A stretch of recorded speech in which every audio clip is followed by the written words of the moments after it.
Fala pessoal, bem-vindos a mais um podcast da Mente ao Mundo. Dessa vez, o nosso bate-papo é com Alexandre Pereira. O Alexandre é o criador do canal Dimensão Mental, que é um dos maiores canais brasileiros dedicados a discutir e divulgar temas como experiência fora do corpo e experiência de quase morte, ou EQM, como também é conhecido. A nossa conversa explorou temas como paralisia do sono, projeção astral, expansão da consciência e relatos impressionantes de pessoas que afirmam ter tido contato com outras dimensões e retornaram para compartilhar essas experiências. Para entender melhor esse assunto, assista a nossa entrevista completa com Alexandre Pereira, que começa agora. Bom proveito. Prazer, muito obrigado aí pelo convite. É satisfação poder falar contigo aí, com o pessoal do teu canal. Para a gente iniciar, queria que você se apresentasse assim, fizesse uma apresentação rápida, né? Assim, quem é você, quem é Alexandre, o que você faz, só para o pessoal poder te conhecer melhor. E aí depois eu vou te fazendo outras perguntas para a gente aprofundar. Bom, então eu sou Alexandre Pereira, nascido em Campo Grande, Mato Grosso do Sul, e comecei desde cedo a me interessar por tudo que é tema tido por transcendente, por sobrenatural, vida após a morte. Sempre fui um curioso sobre isso. Fui kardecista, comecei a ser kardecista aos 15 anos de idade, fiquei alguns anos, inclusive trabalhando como doador de energia, depois na área da desobsessão, mas não adiantava, eu sempre queria saber sobre experiência fora do corpo. Então, eu acabei me desligando daquele grupo e fui estudar sobre o que era a saída do corpo, depois fui descobrir o que era a experiência de quase morte. Então, eu sou, antes de mais nada, um grande curioso, e a curiosidade não é pecado, não é nada de errado, e eu quis justamente entender sobre tudo isso, e foi então que a coisa começou a desenvolver. Eu comecei a dar aula de experiência fora do corpo em 2003, comecei a divulgar esses assuntos na internet em 2007, num outro canal que eu nem aparecia, e aí só no ano, em 2020, que realmente comecei a fazer o canal Dimensão Mental, focando mais na experiência de quase morte, e recentemente também tem um canal chamado Sexto Sentido. Ah, legal. Pronto. Então, resumidamente, é isso. Ah, beleza. Pronto, essa é a ideia. Eu queria que a gente voltasse um pouco lá atrás, né? Porque você falou que você sempre foi um curioso, né, com relação a esses temas transcendentais, né? Eu queria saber, assim, se você consegue lembrar de como surgiu esse interesse por esses temas. Se foi na infância, se houve algum evento específico que te instigou a buscar, ou não necessariamente a buscar, né? Porque eu acho que a gente só tende a se aprofundar nesses assuntos com o passar do tempo, né? Mas você lembra de algum evento, talvez na infância ou adolescência, que te deixou com a pulga atrás da orelha, assim, alguma experiência? E aí eu queria que você aproveitasse essa pergunta para contar a sua trajetória, como que foi esse desenrolar do início até você começar a se aprofundar mais nesse tema. E aí lá na frente a gente entra mais na parte da EQM especificamente. Uhum. Olha, para mim foi um evento. Eu tive vários fenômenos ao longo da minha vida, fenômenos espontâneos. O primeiro deles, que foi o mais marcante, foi uma experiência fora do corpo. Eu tinha 9 anos de idade, e essa experiência foi muito significativa, porque ela trouxe emoções fortes e até mesmo um certo entendimento de o que tinha acontecido numa vida anterior, numa vida passada, mais antiga, mas que ainda tinha um tipo de reflexo na vida atual. Então essa experiência foi muito marcante com 9 anos, mas eu sempre cresci tendo algum tipo de fenômeno, seja paralisia do sono, de acordar e ficar paralisado, seja o fenômeno de escutar certos barulhos ou vozes que não estavam ali no ambiente, certos fenômenos de sentir caindo ou de me sentir em outros locais. Então, fenômenos de energia. Como eu estava sempre envolvido desde muito cedo também com esses assuntos, eu comecei a ter essa conexão. Eu percebi que estar conectado com outras dimensões não é uma coisa assim teórica ou algo meramente filosófico. Não, você pode no seu dia a dia interagir com seres extrafísicos, quer dizer, pessoas falecidas. Você pode entrar em contato com energias mais positivas. E eu fui então aprendendo a lidar com tudo isso. Só que eu não posso dizer quando é que começou, porque eu me lembro de muito jovem, sei lá com quantos anos, vendo matérias do Fantástico falando sobre o assunto, a Linha Direta que tinha antigamente, contando casos até de quase morte, ou de saída do corpo. Então teve vários programas televisivos, assim, entrevistas diversas que foram marcantes para mim, desde do Valdo no Jô, o Gasparetto também no Jô. Teve vários momentos assim que eu sempre, vai ter um especial, alguma coisa ali eu tava no meio. Então, sempre foi para mim algo muito interessante assim de você pensar, de estudar, de querer entender. E aí eu entendi, na época, inclusive, eu me tornei voluntário do grupo do Valdo Vieira, fiquei lá muitos anos, saí por não concordar, porque o grupo está indo para um caminho que realmente não sou favorável, mas as ideias são boas, as ideias eu validei quase todas que estão ali. Então eu saí do grupo do Valdo por mais uma questão de divergência política, porque eles têm uma postura assim que eu realmente não aconselho ninguém a. Aprendi muito, sou grato pelo grupo, mas não tá legal, não tava legal. Uhum. Mas quando eu entrei para esse grupo, eu comecei a ter experiências, comecei a ter outras vivências, outros fenômenos que estavam ratificando e mostrando que esses fenômenos de fato são reais e que eles podem, de certa forma, ser introjetados na nossa vida com um viés assim, de evolução. Como é que eu posso crescer e evoluir utilizando saída do corpo ou outros fenômenos tipo telepatia, fenômenos energéticos, fenômenos de memórias antigas? Como é que eu posso, agilizar minha evolução? E a minha ideia foi justamente seguir nesse caminho. Então, eu fui não crescendo. Então, eu não tenho que dizer assim, foi um momento, mas nesse estudo foi que realmente eu pude, depois, aos 18 anos, ter a minha primeira experiência fora do corpo para valer. E fui tendo outras vivências e outras, tanto que para me preparar para dar aula sobre saída do corpo, eu também tive um estudo muito profundo durante um ano inteiro, e aquele ano foi muito rico de vivências. Ou seja, para mim, eu sempre estou nesse fluxo, eu nunca me desliguei desses assuntos, eu estou, pelo contrário, cada vez mais imerso nesse tipo de conteúdo. Sim. E eu fiquei com uma dúvida com relação ao o entorno, né? Você chegou a ouvir pessoas assim falando, né? Falando que isso é ilusão, né? Tipo, você encontrou, vamos dizer assim, resistência? Você tentava conversar sobre esses assuntos com quem estava ali no seu entorno? E caso sim, existia alguma divergência ou o pessoal aceitava tranquilamente assim essas ideias? Porque eu, pelo menos no meu contexto, né, esse tipo de assunto, ele era e ainda é para muitas pessoas, né, visto como algo que é uma ilusão, algo que não é real, né, tipo, é coisa da cabeça e tal. Como era o seu entorno assim com relação a esses assuntos? Olha, eu sempre fui muito privativo, sempre trouxe isso mais para um círculo mais fechado. Então eu nunca falei isso abertamente para as pessoas, eu nunca me expus de forma alguma, seja na escola, na faculdade ou no trabalho. Eu simplesmente via se alguém tinha mais abertura e tentava, assim, de uma forma mais individual, acabar comentando, falando. Mas se a pessoa não dá abertura, eu não. Porque eu vejo que isso é um tipo de. Se a pessoa não admite, se você vê que ela é fechada, eu não vou tentar doutrinar a pessoa. Sim. Então eu não sou um doutrinador. Alguém pode falar, peraí, mas você está na mídia hoje, olha, mas eu sou um divulgador.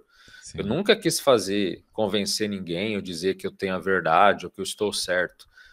Pelo contrário, se a pessoa falar, eu não acredito nisso, falar, tá tudo certo, então seguimos, estamos de bem. Essa não necessidade de convencer o outro me deu sempre muita liberdade, me deu Uhum. muita tranquilidade.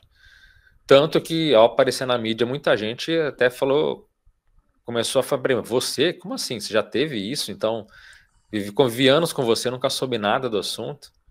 Pois é, porque eu nunca quis forçar a barra nem convencer ninguém. Então eu vejo, mas isso é uma coisa, acho que é muito individual. Tem gente que quer qualquer coisa que faça, sai anunciando e falando para todo mundo o que acredita, o que admite, o que ele está. Eu não vejo problema algum. Mas eu sei que esse tema é mais delicado porque ele envolve uma série de contextos que são religiosos, porque a maioria das religiões fala não existe experiência fora do corpo, não existe pessoas voltarem da morte, não existe você encontrar num paraíso ou numa dimensão extrafísica celestial e depois retornar. Para a maioria das religiões, se não quase todas, isso é quase que uma heresia, isso não funciona. Então, para não criar divergências e conflitos, eu preferi sempre ficar calado. Mas hoje, publicamente, se me perguntarem, eu falo tudo, eu não me preocupo assim, se me julgam, se pensam mal de mim. Não, mas eu sempre quis, porque eu vi que se eu começasse a falar muito, e também ia criar problemas nos meus ambientes, sabe? Sim, sim. Não vou dizer de rejeição, mas de contrariedade, de querer, às vezes, puxada de tapete. As pessoas não são fáceis. Então, Sim. eu sempre quis ser mais fechado nesse sentido. Sim, sim. Eu pergunto porque, assim, pelo menos no meu ambiente, né, assim, desde criança eu também vim tendo algumas dessas experiências, né, que estão relacionadas aos temas que a gente vai abordar aqui, né. Essa questão como deslizar para fora do corpo, né, sensação de cair, né, no início do sono, né, ou até experiências fora do corpo também, e várias outras que eu fui tendo também. E aí eu cheguei a perguntar, acho que, aliás, cheguei a comentar, né, com algumas pessoas do meu entorno, se elas tiveram experiências assim. Isso na época ali por volta da adolescência, foi que isso foi ficando um pouco mais presente para mim, né? E aí eu lembro que o pessoal falava, não, isso aí é sonho, isso aí não existe, isso é coisa da sua cabeça. Só que assim, quem passa por isso sabe que não tem nada de ser coisa da cabeça, né? Assim, se o cara disser que aquilo é coisa da cabeça, então vamos ter que questionar tudo isso aqui que está acontecendo enquanto a gente está acordado, né? Porque é uma realidade, né? A gente, quem passa por isso, sabe que aquilo ali é uma realidade que merece uma certa atenção e uma análise um pouco mais cuidadosa antes de falar que é só uma ilusão, né? É que a pessoa julga baseado em si mesma. Como ela nunca teve, só teve sonho, então ela fala, isso não existe. Mas é errado, né? Não é assim. A realidade do outro não é sempre igual à nossa, né? Exatamente.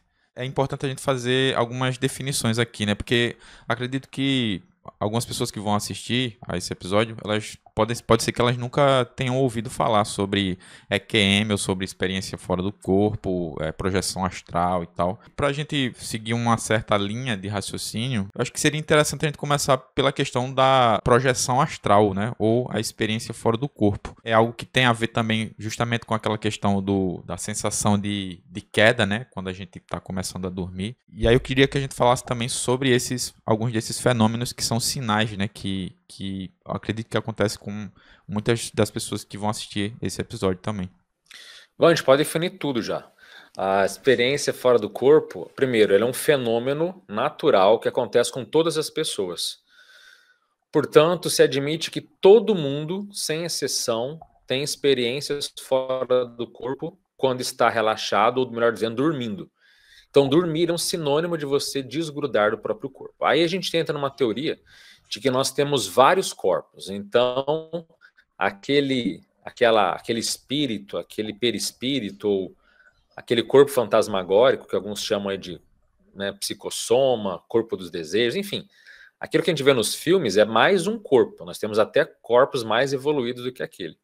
Portanto, é como se aqui fosse sabe aquelas bonecas russas que você coloca uma dentro da outra? É mais ou menos assim. Então, nós estamos agora no corpo físico, mas nós somos as junções de vários corpos que não são físicos ou materiais, mas que estão agindo e atuando aqui em conjunto.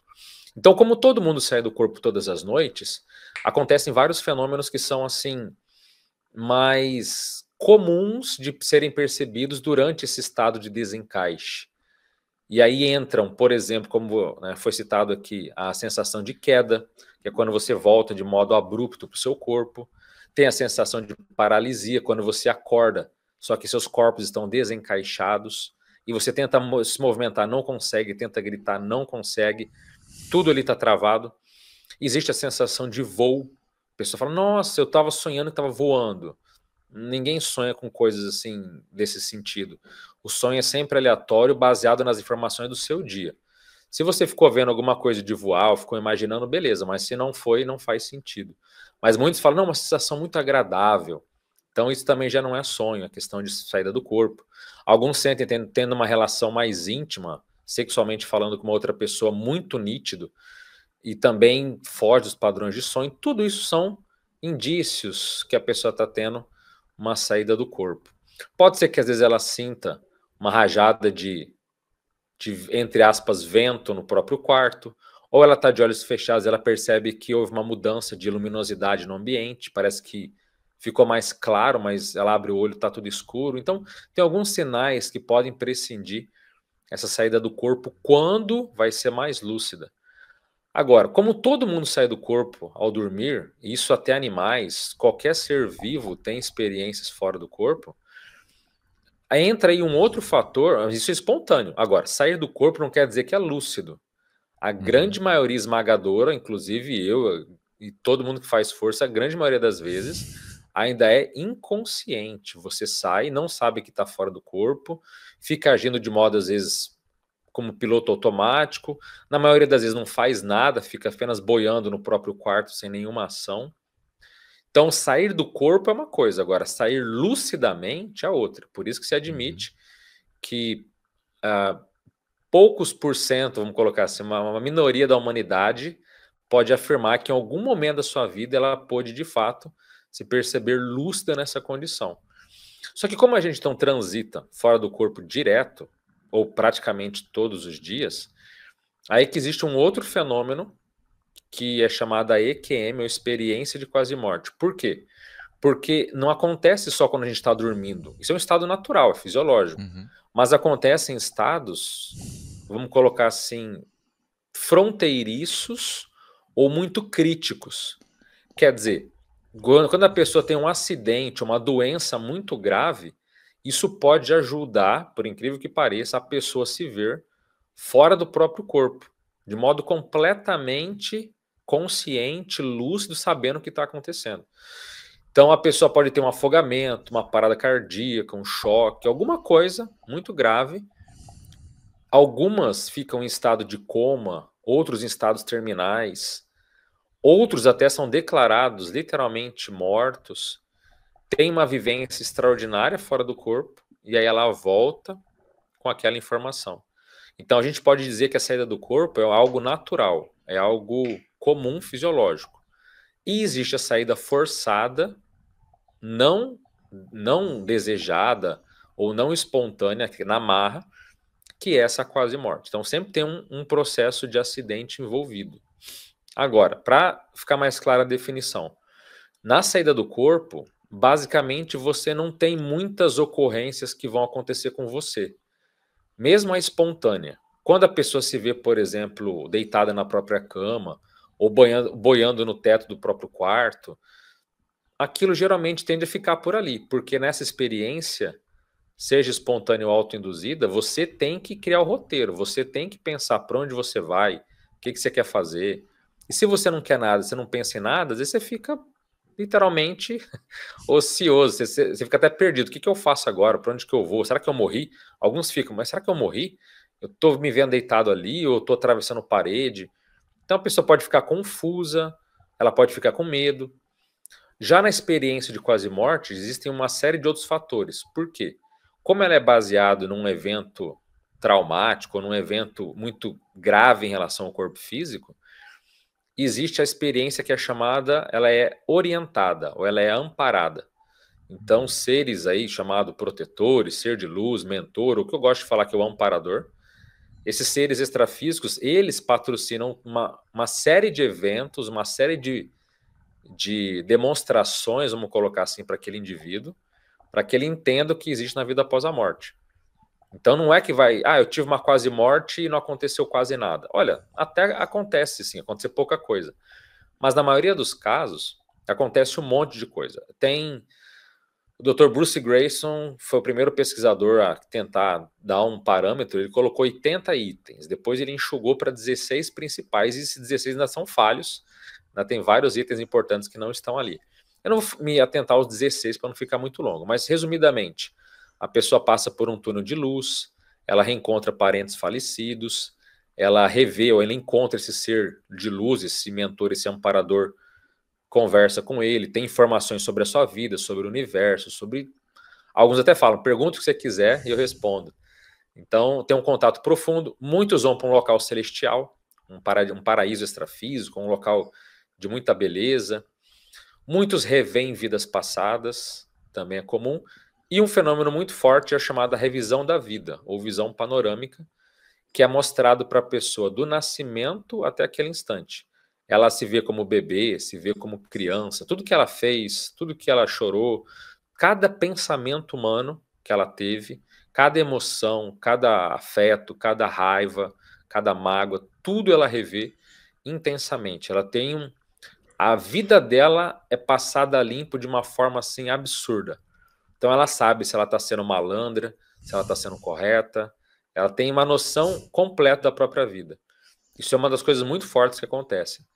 Na EQM também tudo é telepatia, ninguém fala pela boca, tudo é de base mental. Muitos têm aquisição de conhecimento, muitas pessoas têm opção de voltar para a vida ou não. A grande maioria não tem. Ela fala, ó, bacana, gostou de tudo, agora volta.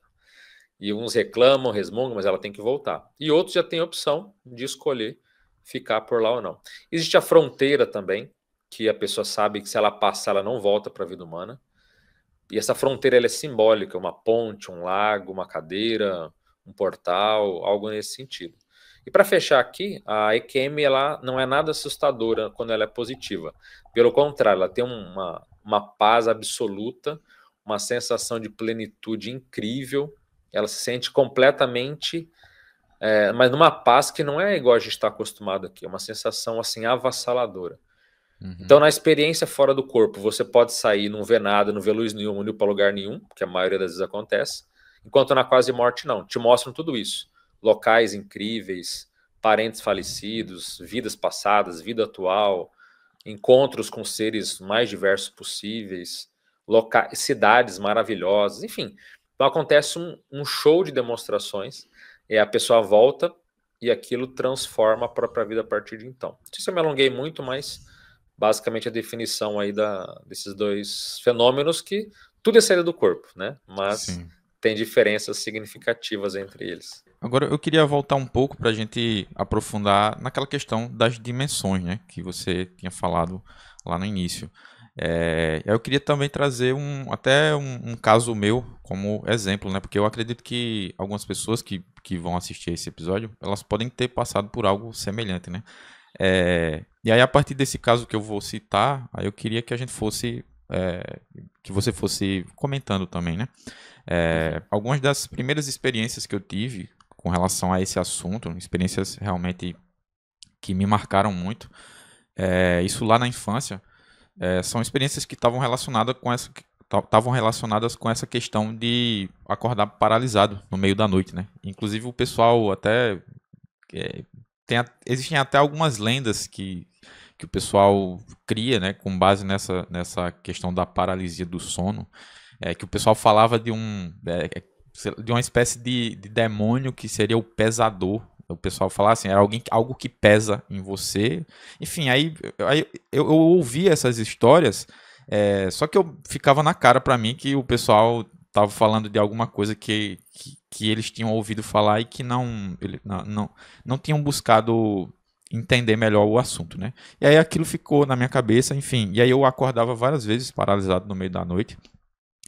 E aquilo me perturbava muito, né? Tanto é que isso acontecia muito, principalmente quando eu dormia virado para cima.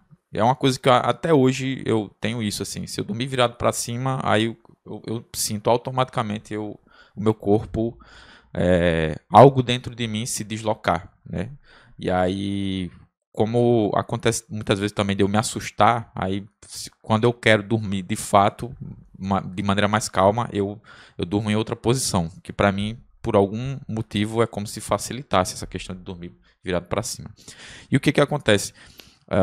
Lá por volta dos meus 15 anos ou 16, eu lembro de uma vez em que eu deitei, aí eu acabei cochilando no meio da tarde, É, e, e aí de repente eu acordei, né? E eu percebi que eu estava acordado, só que aí eu não conseguia me mover. Só que ao contrário de outras ocasiões, dessa vez eu percebi que o ambiente ao meu entorno, no meu entorno estava diferente. Ele estava vibrando.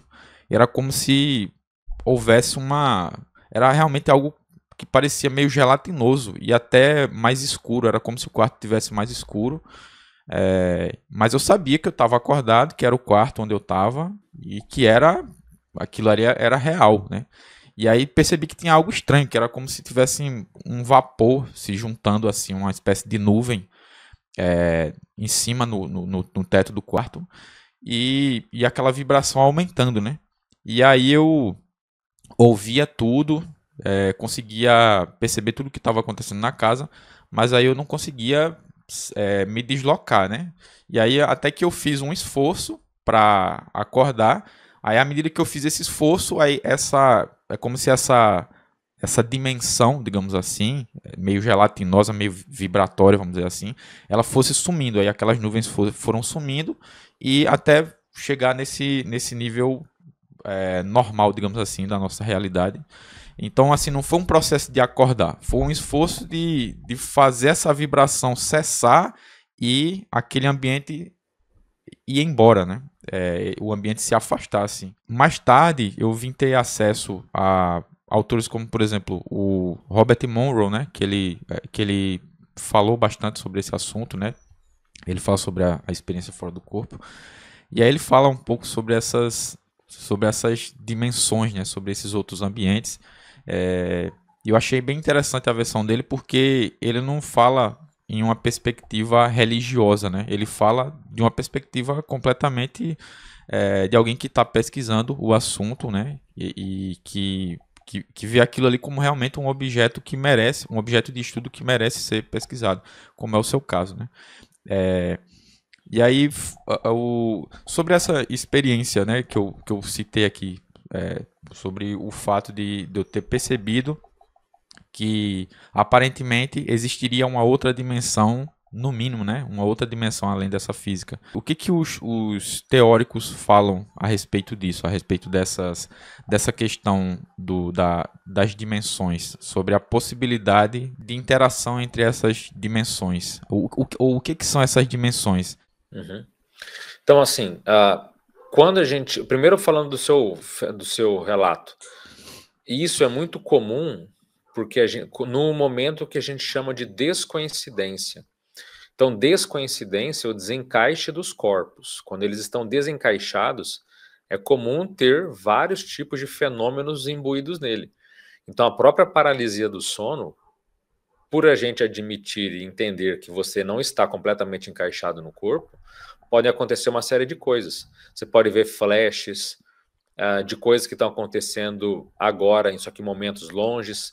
Você pode ter flashes de vidas passadas, você pode ter um monte de coisa. Por exemplo, a primeira paralisia do sono que eu tive, eu estava ali paralisado, de repente uma voz masculina bem grave falou do meu lado assim, vida boa, hein? Aí eu, caramba, tem alguém no meu quarto. Eu queria me mexer mais rápido ainda porque, além de eu estar paralisado, achando que virei tetraplégico, tinha alguém no meu quarto. É claro, depois que eu gritei, que eu consegui voltar, eu sabia que não era ninguém físico, mas a voz era extremamente nítida. Então você tem vários fenômenos que acontecem. Esses fenômenos, eles, independentemente de ser na descoincidência ou numa saída completa, ela mostra que o universo é multidimensional. Ela escancara essa realidade assim, de uma forma clara e praticamente inquestionável. Então, a dimensão física ela é uma dimensão básica. Depois da dimensão física, tem a chamada dimensão energética, que é basicamente o que você sentiu. É como um campo de energias fluido que está presente, inclusive, nas outras dimensões extrafísicas, inclusive aqui. Então, nunca falta energia. Energia no sentido não elétrico, não no sentido a energia mais bobinha, mas um campo de força, literalmente, que nutre de vitalidade os seres vivos e tudo que há no universo. Então, esse campo energético ele está presente no cosmos como um todo. E muitas vezes, nas saídas do corpo, a gente percebe essa energia em padrões, consistências, intensidades diferentes, mas ela está lá.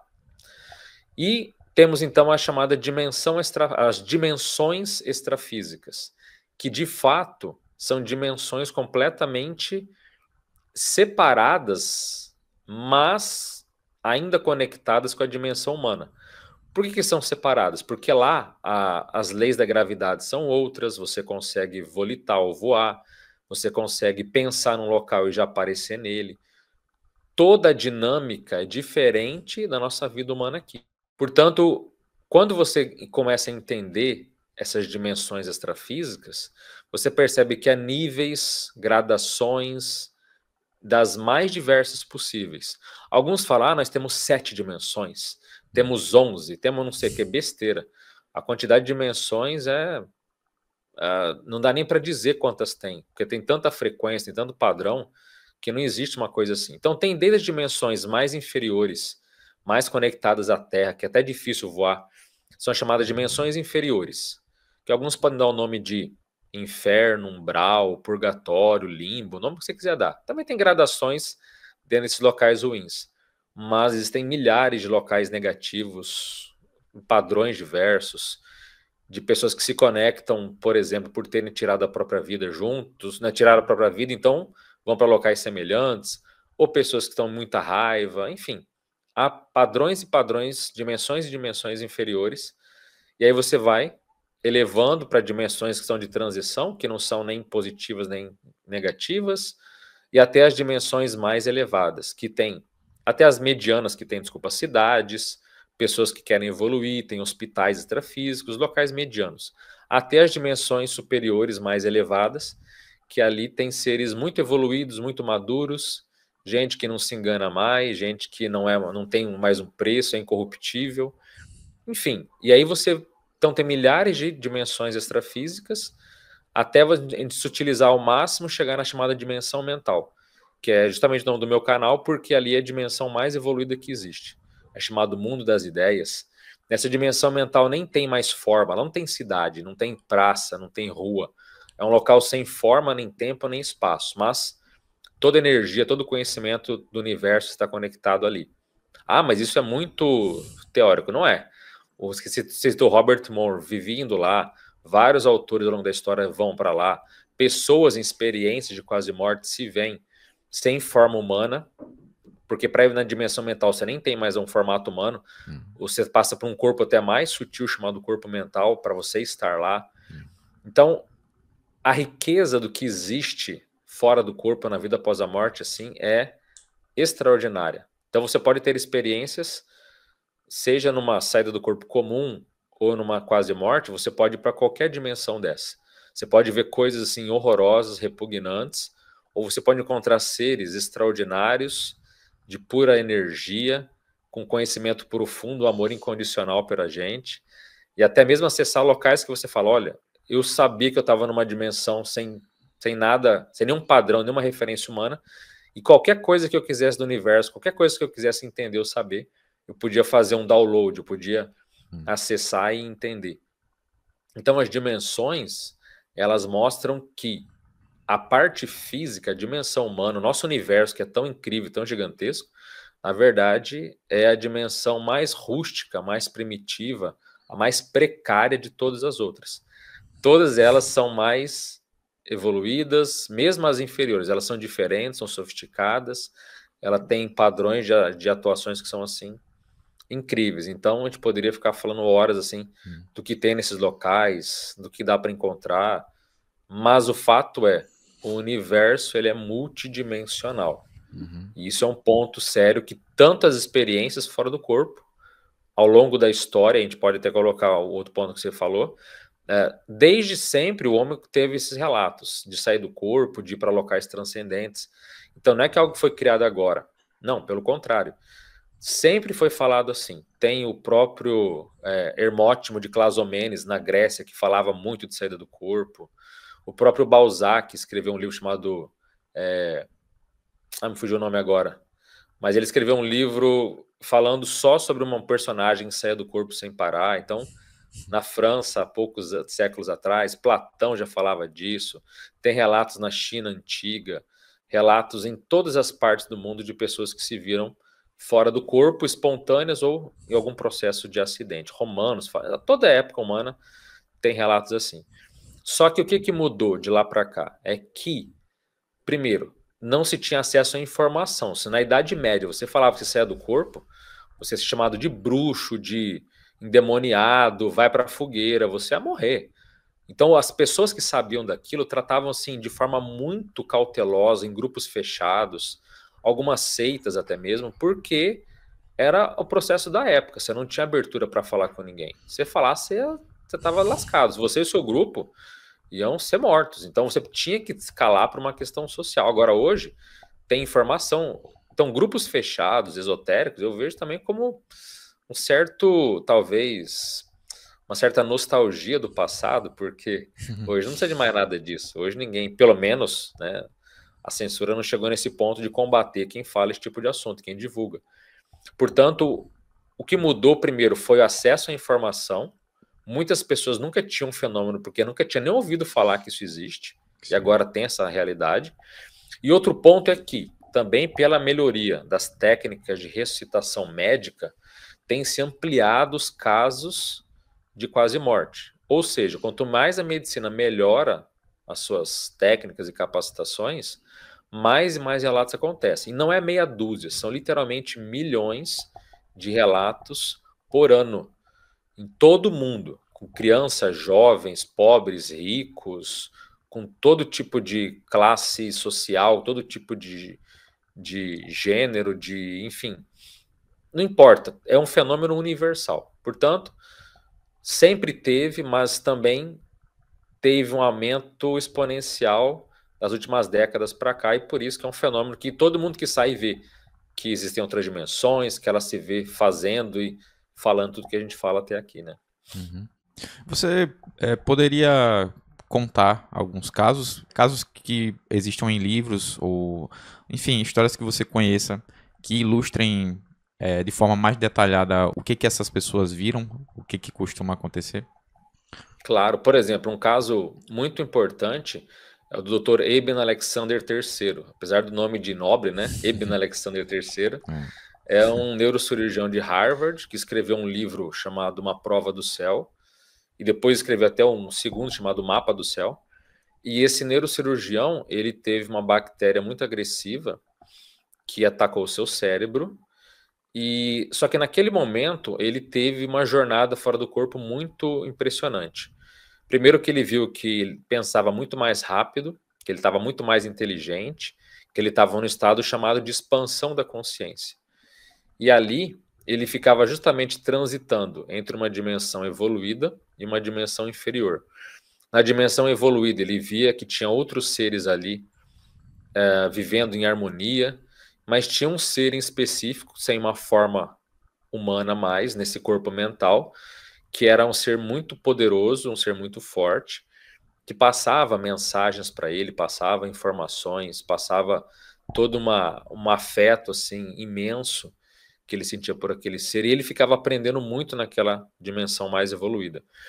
E aí ele transitava para uma dimensão inferior, quase animal, como se houvessem seres, como se houvesse não, tinha ali desde animais como pessoas muito negativas que viviam inundado em padrões de ideias fixas, de emoções que ela não conseguia abrir mão, porque esse é um padrão também. Nessas dimensões inferiores, as pessoas estão ali por quê? Porque elas não sabem lidar com as próprias emoções ainda. Ela tem muita raiva, ela tem um senso de injustiça muito forte, e esse é um ponto muito complicado, porque a pessoa, quer dizer, ela não admite a própria morte, ela não admite que aconteceu aquilo na própria vida. Então, esse senso de injustiça cria dentro de si umas emoções muito conturbadas, muito conturbadoras, que desestabilizam ela, e por isso que ela fica nesses locais negativos. Não é uma punição, não é um castigo divino. Não, a própria pessoa se coloca num estado emocional que ela não consegue abrir mão. Ela fica com ideias ou emoções obsessivas, e ali o Dr. Alexander viu basicamente esse padrão. Então eu espero que ninguém aí, né, todos nós possamos ter uma boa passagem sem ficar nesse padrão, mas infelizmente a maioria das pessoas vai cair nesse tipo de estado. E ele ficava transitando entre elas, e depois ele volta para o corpo, e ele fala assim, olha, essa foi uma experiência genuína, porque inclusive ele, depois que ele volta, como o cérebro dele está se reajustando, aí ele tem episódio de alucinação. Então ele fala, olha, eu percebi o que era estar fora do corpo, lúcido, com uma emoção extraordinária, com um estado de expansão da consciência, transitando entre as dimensões. E aí, de repente, eu volto e alucino coisas que são aleatórias, que é do meu cérebro. Então, ele, enquanto um dos grandes especialistas do mundo da parte cerebral, não que eu ou você não temos importância no que a gente tem, mas quando alguém desse calibre fala e diferencia e analisa os estados mentais, ele pode diferenciar. Não, isso aqui não tem nada a ver com sonho, não é delírio, não é alucinação. E tanto que foi marcante, ele mudou realmente a perspectiva que ele tinha em relação à própria vida. E tem um outro caso que eu posso contar também, que é de uma americana. Não, desculpa, de um americano. É o Jeff, se não me engano. Posso estar falando besteira, mas é que é muito nome, muito caso. Mas se não me engano, é o Jeff. Ele. Não, vou contar outro, melhor. Do Jeff, eu vou contar de uma mulher. Essa eu não vou lembrar o nome agora, mas esse caso agora eu me lembrei é mais interessante, que ela teve uma. Ela estava no hospital, ela teve um tumor que é muito raro, um tumor que ficava acima dos rins dela, e ela foi para um local cirúrgico, e naquele local, esse caso foi inclusive relatado, um caso bem forte. Ela estava ali, de repente, ela sabia que ela era um caso muito raro, que era um caso complicado, uma cirurgia delicadíssima, e viram ela, né, na maca, amarram ela deitada de lado, porque ela teria que ser operada e tal, para retirada do tumor. Nisso, quando aplicam anestesia, ela se vê fora do próprio corpo, assim, quase que imediatamente, e ela se vê boiando, mas com uma paz enorme. Ela se vê num estado de, não vou dizer êxtase, mas num estado de tranquilidade absurda, assim, um estado muito profundo. Nisso, ela percebe que, olhando para cima, o teto do hospital literalmente parecia mais ampliado, como se fosse uma catedral, algo nesse sentido, como se tivesse quase uma abóboda em cima do próprio teto, não era, estava tudo expandido ali. E quando ela olha para baixo, aí que ela percebe o quanto de pessoas que tinham chegado ali, porque por ser uma cirurgia rara tinha outros médicos, estagiários, alunos, tinha todo mundo ali querendo ver como é que ia ser feito. E aí chega o médico, um senhor já, ele tinha feito uma cirurgia igual há muitas décadas atrás, a mesma cirurgia. E aí ele chega para fazer, vê que ela tá desacordada, tal, e ela fica olhando para esse corpo aqui é uma máquina, eu não sou esse corpo, sabe? Quando você fica se questionando assim, não, eu não sou esse corpo. Então não tinha pavor nenhum, ela estava ali no estado de pacificação absoluta, vendo o que iam fazer com ela. Nisso ele corta, faz uma incisão, tira o tumor ali para fora, vê que está meio rompido e tal. E nisso ela percebe que ela conseguia sentir cada emoção dos que estavam ali naquele local cirúrgico. Cada pessoa ela conseguia acessar. Ela via que uns estavam tensos, outros estavam assim apreensivos, outros ansiosos, e ela conseguia perceber, sentir as emoções, que foi algo muito incomum dela pensar algo nesse sentido. E fora do corpo isso é muito comum. E aí, de repente, tinha uma expectativa que quando fosse cortado o tumor pudesse jorrar muitos hormônios e poderia dar tudo errado, enfim. O fato é que quando o médico vai passar o bisturi em cima daquele tumor, o tempo começa a desacelerar. Vai desacelerando e, de repente, o tempo para naquele momento, naquela fração de segundos antes dele cortar, e ela percebe que há uma energia de pânico no ar. As pessoas que estavam ali, literalmente, naquele segundo, estavam em pânico pelo que poderia acontecer. Mas nisso, ela é sugada para cima, para trás dela tem uma energia muito poderosa, muito forte, que a suga por um túnel de luz.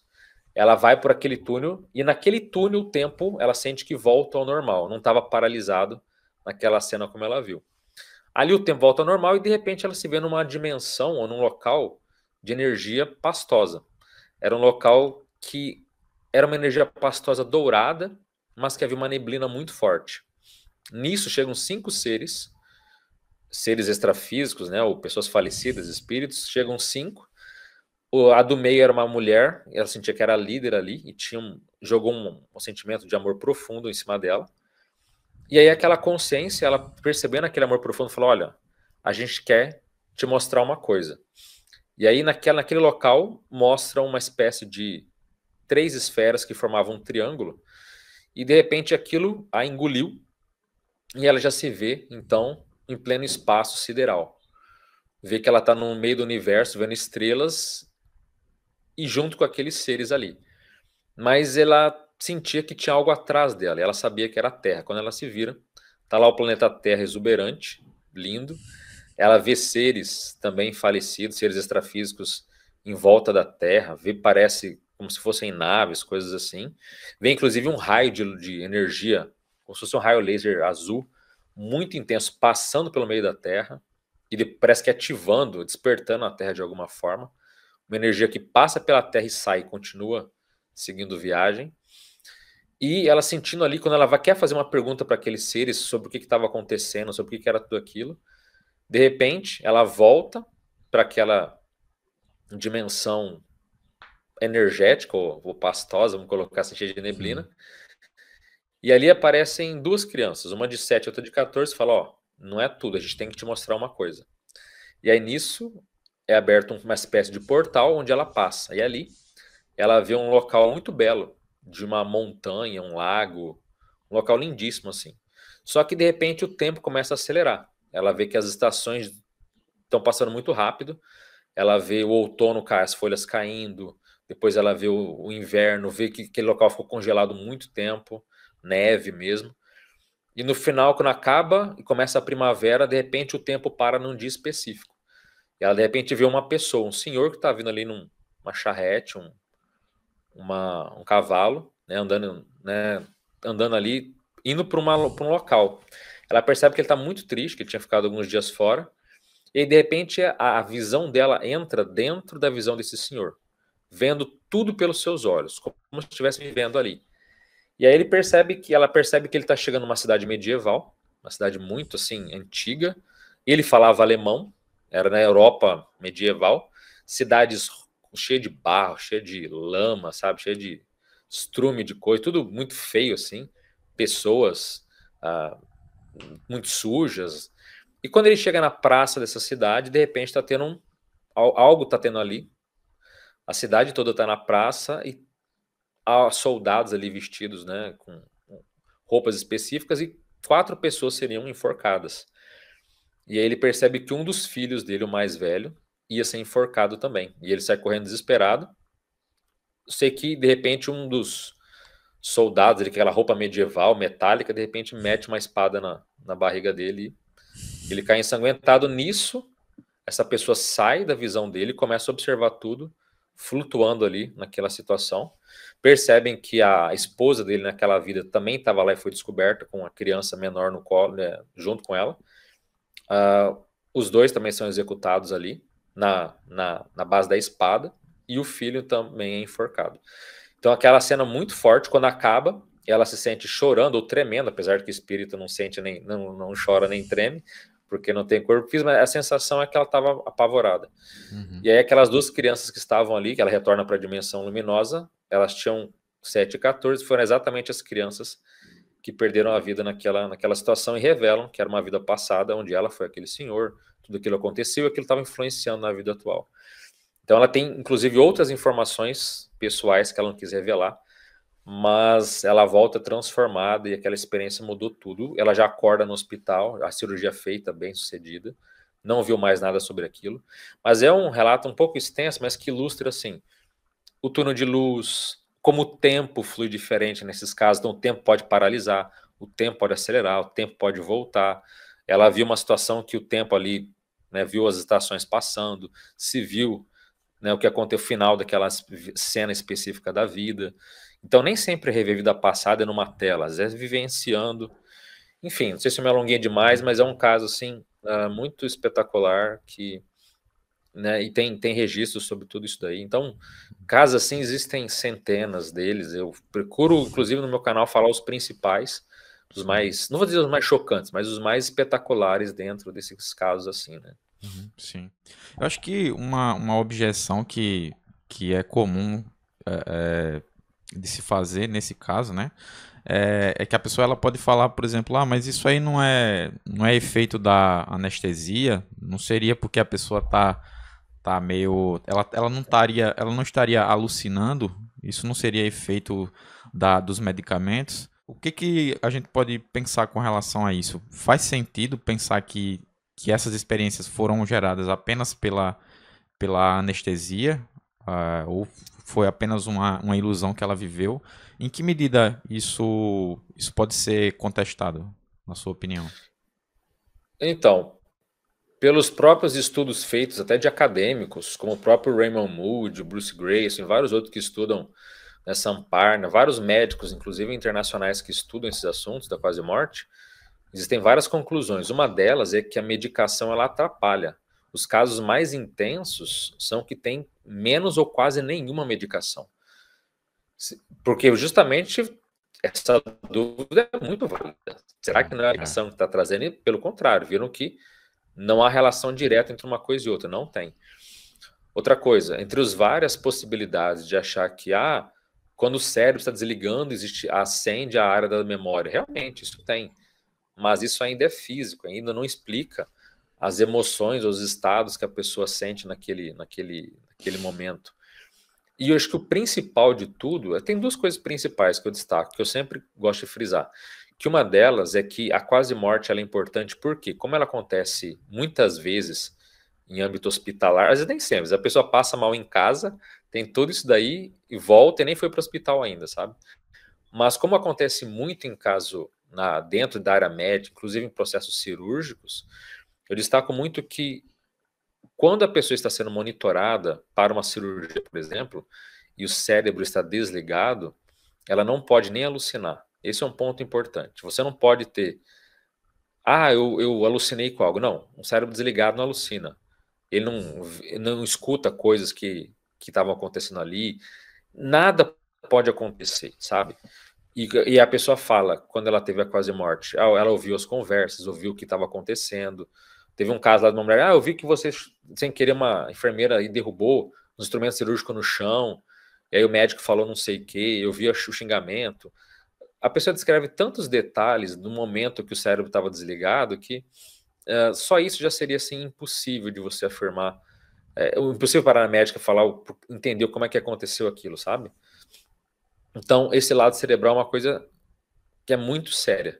Quando acontece nesses estados, já mostra que não tem nada a ver com a parte física. E outro ponto que também é muito relevante são as comprovações posteriores. O que é comprovação posterior? Quando você volta com uma informação e você comprova aquilo que foi dito. Então, imagina só uma paciente, por exemplo, que vê o que um parente está fazendo enquanto ela estava no hospital, a conversa que ela teve, o que aconteceu em específico, e aí quando volta fala, eu sei que você estava em lugar tal, com tal pessoa, falaram tal coisa, ou ela vê, por exemplo, tem uma vez um rapaz que ele, na quase morte, ele foi para a casa dele, queria ver como é que estava a família, e aí ele boiando em cima ali do teto, ele viu que em cima da geladeira estava um documento lá, azul, tinha uma pasta azul que estava naquele documento. Ele falou, nossa, eu estou procurando esse documento há meses, eu preciso desse documento, eu não acho, está em cima da geladeira, entendeu? Então ele vê aquilo, aí ele volta, né? Quando ele volta para casa, ele pega o documento está exatamente no local onde ele achou. Tem pessoas que veem coisas que estavam perdidas, ou até mesmo na casa de outras pessoas, ela fala, olha, tem tal coisa em tal lugar, e a pessoa vai lá e acha. Então, comprovação posterior é o seguinte, como é que você vai alucinar com uma coisa e depois você volta, comprova e vê que é real? Então, esse ponto também já mostra que não é uma coisa alucinação. Não, a consciência estava lá. Ela estava fora do corpo, lúcida, agindo naquele instante com aquele ambiente pela qual ela tinha se conectado. E Portanto, se fosse alucinação, não haveria como. Sim, e é um ambiente Diga. que é compartilhado entre outras pessoas, né? E que pode ser verificado, né? Tipo, ela não é ela apenas interagindo com uma dimensão, uma outra dimensão a qual só ela teve acesso, né? Ela relata sobre Isso. sobre interações ou sobre percepções que ela teve que se referem a uma realidade que pode ser verificada, né, pelo outro, né? Isso que é interessante, né? Sim, sim. Porque fora do corpo você pode tanto ficar aqui na dimensão física e ver o que as pessoas estão fazendo, o que elas estão falando, como você pode transcender para outras dimensões. Mas o legal dessas experiências, quando está na parte aqui na dimensão física, na dimensão humana, é que o que ela vê, ela pode comprovar. Até vidas passadas, ela pode ir atrás e ver se existiu aquela armadura, qual cidade era aquela, sabe? Até certos eventos históricos, você pode checar depois e ver se existiram e se, de fato, as memórias que você ali foram reais ou não. Sim. É interessante, porque aí a gente entra também em outro desdobramento, né, dessas questões da interação entre realidades, né, entre dimensões, que é o seguinte, né, vou até trazer outro caso aqui, que uma experiência minha também, que eu acho que pode ilustrar para a gente abrir esse tema, né. Teve uma experiência que eu tive que foi mais ou menos acho que uns 2 anos e meio atrás, por aí, em que eu acordei no meio da noite, né? Só que eu já acordei naquele estado vibratório, né? Então eu já tinha pesquisado bastante, já vinha me esforçando para fazer essas saídas de pesquisa, digamos assim, né? Para tentar entender, para tentar comprovar para mim mesmo em que medida era possível fazer isso, sair, né?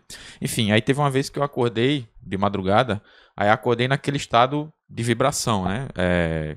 Seria o estado vibracional, né? Que o pessoal fala muito, eu acho. Isso. E aí senti vibrando, senti aquela intensidade, senti essa vibração aumentando cada vez mais, até que chegou um ponto em que eu me percebi, eu sentia o quarto ao redor, só que eu me percebi como se eu fosse só um ponto de vista. Eu não era um corpo, porque o pessoal fala muito que é comum visualizar o seu corpo, que o pessoal chama de corpo astral, né? Que seria um corpo energético, digamos assim, né? Que é um duplo do seu próprio corpo que está deitado ali na cama, né? Aí tem o corpo que está deitado na cama e tem esse corpo, o que o pessoal chama de astral, né? Aí no meu caso, eu não percebi esse corpo em forma humana. Eu percebi a mim mesmo como sendo uma espécie de ponto de vista, como se eu fosse um drone que podia flutuar e atravessar a parede e me deslocar, inclusive dando saltos na realidade, sem necessariamente ir, tipo, percorrer a metragem, digamos assim, né? Tipo, ir daqui para a rua percorrendo os metros. Eu poderia simplesmente pensar na rua, já estava na rua. Então, e aí quando isso aconteceu, eu eu pensei, deixa eu ver o que dá para fazer com isso aqui, né? E eu sentia que era como se algo fosse se dissipando. Eu sabia que aquela experiência podia acabar a qualquer momento, até por conta do nervosismo, né? Da ansiedade, aliás. E aí eu senti que eu estava me deslocando, eu me desloquei para uma espécie de galpão e eu tive certeza absoluta que aquilo ali não era sonho, era uma realidade. Eu sabia que o meu corpo estava lá na cama e sabia que eu mesmo estava me deslocando pelo espaço. E aí eu passei por um vácuo, uma área escura. E aí quando aquela escuridão ela passou, aí eu visualizei como se eu fosse esse drone, né, esse ponto de vista. Eu vi dentro desse galpão que tinha um grupo de jovens que estavam festejando ali, estavam bebendo, estavam festejando, né, ao modo deles. Isso numa espécie de galpão, numa sala grande, como se fosse uma garagem, algo assim. E, e aí, eu percebi, aí nesse momento eu tive a certeza, né, de que realmente é possível se deslocar por esse mundo, não só perceber o espaço ao redor, mas também se deslocar por esse mundo paralelo, digamos assim, né? Que o pessoal chama, acredito, de plano astral.